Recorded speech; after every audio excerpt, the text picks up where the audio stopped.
Tinawag na pork barrel kings sina Ilocos Norte 1st District Sandro Marcos at dating House Speaker Martin Romualdez sa isang ulat ng Philippine Center for Investigative Journalism.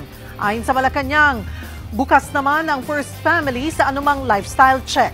Nagbabalik si Maricel Halili. Wala mong pinagbabawa sa lifestyle check. Open po, even before.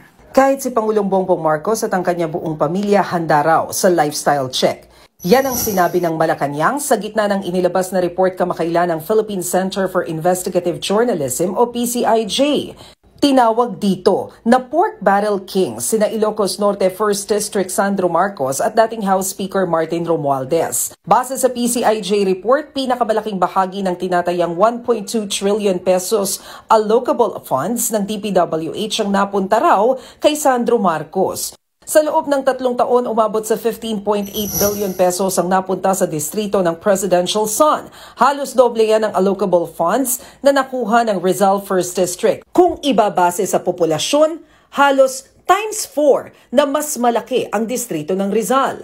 Natanong ang palasyo kung ano ang masasabi ng Pangulo tungkol dyan. Nabasa na po ng Pangulo ang nabanggit na report or pag-uulat ng PCIJ. Alam naman po ng Pangulo na alam ni Congressman Sandro Marcos ang kanyang ginagawa at alam niya po kung paano ito sasagutin. Wala pang sagot tungkol sa PCIJ report si Congressman Sandro. Bukod dyan, hindi rin pinalagpas ng PCIJ ang umano'y allocable funds na napunta kay dating House Speaker at Leyte 1st District Representative Martin Romualdez. Sa datos pumangalawa siya kay Sandro Marcos sa pinakamalaking pork-style allocation mula 2023 hanggang 2025. Umabot ito sa 14.4 billion pesos para sa kanyang distrito. Gaya ng distrito ng Presidential Son, mas maliit na distrito ang hawak ni Romualdez pero mas mababa ang nakuhang pondo sa ilan pang mas mataong lugar.